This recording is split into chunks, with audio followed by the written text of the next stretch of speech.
Hey, I'm out on my walk and talk, and I'm back in Mexico. I was in the States for a couple months, and I went to visit my hometown of Chicago, as well as where I maintain a home in Atlanta. So while I was there, I found out stuff expensive in the States. It is, my God, is it expensive.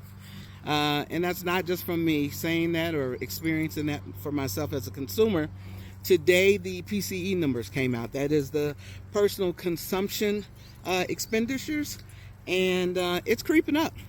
What that is it's an indicator to the Fed to tell them whether inflation is happening or not, and it is. Another indicator is today, or was it yesterday? Caterpillar. Their stock tanked today because, all right, so Caterpillar, CAT, that's the ticker symbol for them. I'm not telling you to buy it. I'm just telling you what it is.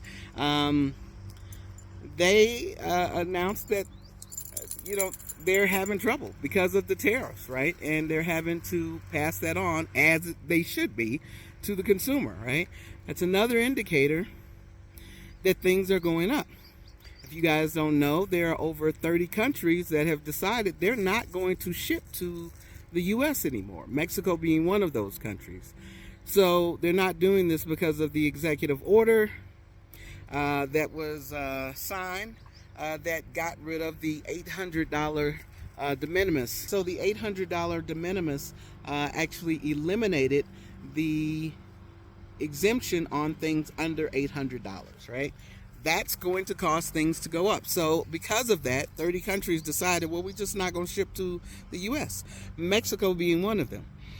Now, I want you guys to think about how many products are produced in the U.S. Not many. Not many, because the U.S. is a service-based country, right?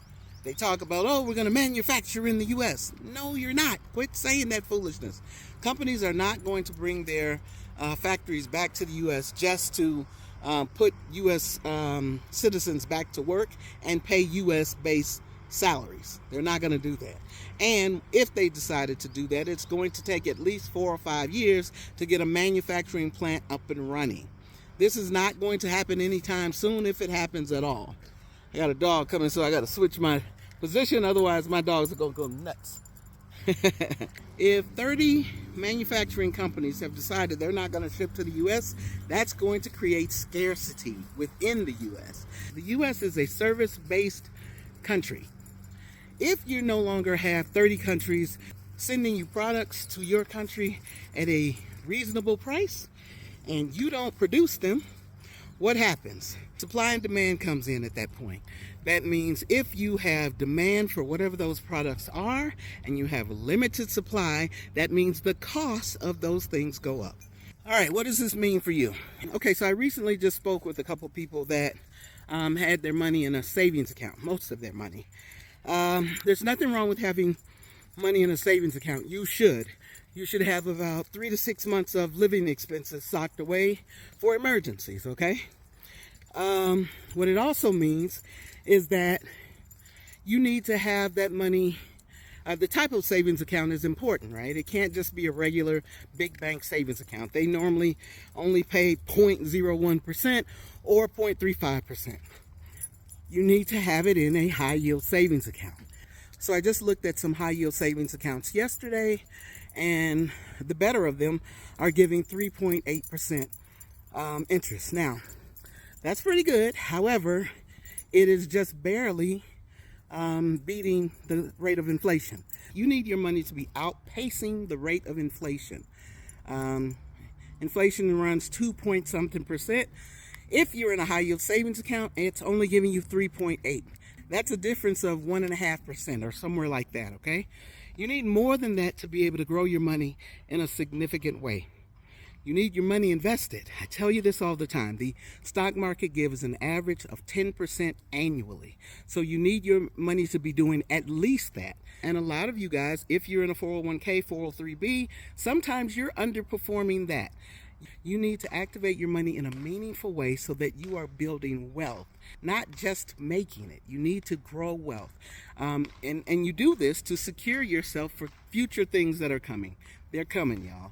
Layoffs are happening. Companies are not shipping to the U.S. Prices are going up. You need to be able to offset that in some kind of way. The way you do it is through investing. I've got a 21-day to fearless investing course that teaches you how to invest your money in a solid way. It is built for new investors. It's built for people that don't know what to do with their money. It is built for people that want to increase their returns. This is how you do it. The course is $197. Paying $200 for someone to walk you through the steps that you need to do to get a solid foundation is well worth it, because it saves you hundreds, thousands, and hundreds of thousands of dollars. I'm telling you this from experience. I'm telling you from what I know and from what I've been doing for 36 years. To get the course, I want you to tap on my picture and get the LINK in my bio. Once you do that, I will send you an invite so that you can join and start to learn. You guys have a great one, and I'll talk to you soon.